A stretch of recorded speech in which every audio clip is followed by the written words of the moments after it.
Good afternoon, everyone, and welcome back to another video. Today, we are going over all the player option decisions that I missed.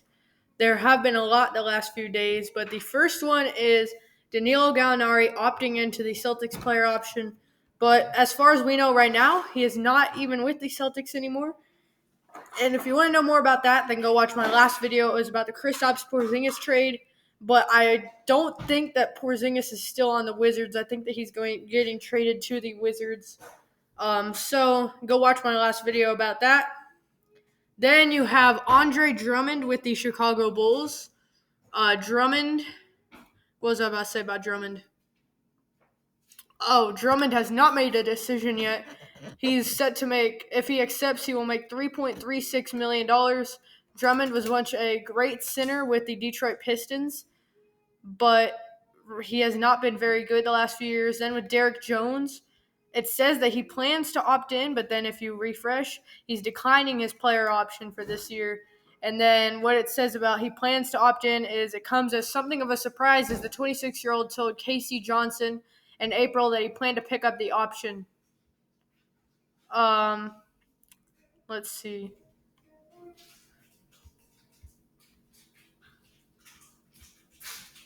Jones on a veteran minimum will make $2.7 million.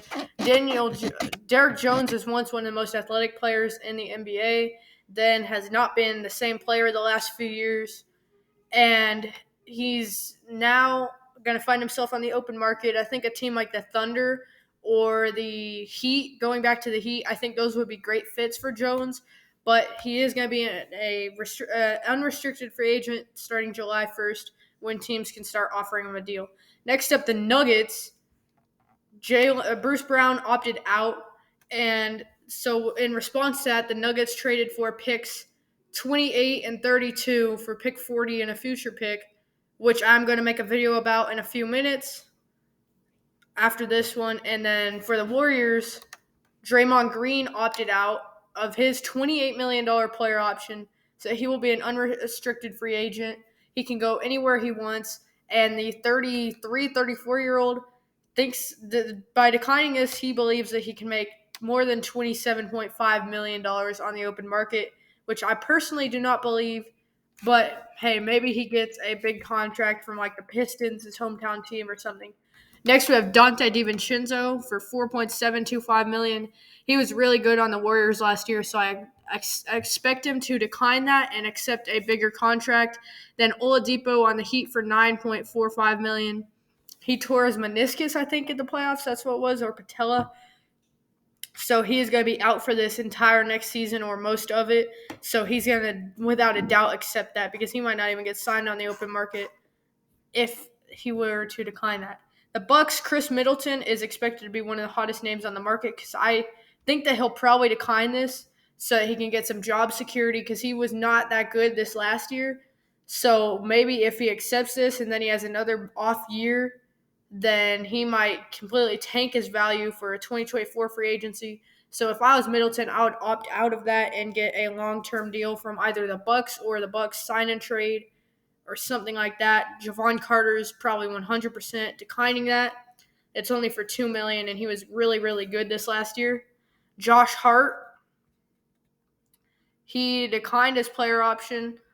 Or no, he's declining his player option for $13 million. I've seen stuff that he might make up to $18 million a year, or even maybe even more on the open market. So Josh Hart, right there, is opting out.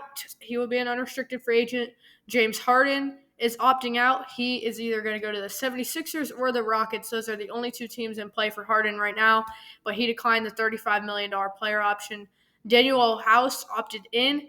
He was a reserve small forward for the 76ers last year, and him opting in won't do much for the team except it will cap them for about $4.3 million. And if they do decide to waive that, then they will just be on the books for it. So he probably will be on the 76ers roster next year.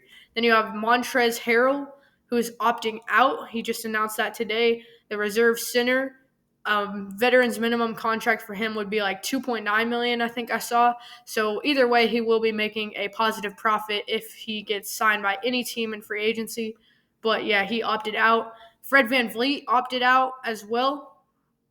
For VanVleet, he is he was set to make $23 million a year. Now, everyone's saying that he's not going back to Toronto, so he will be an unrestricted free agent when free agency starts July 1st.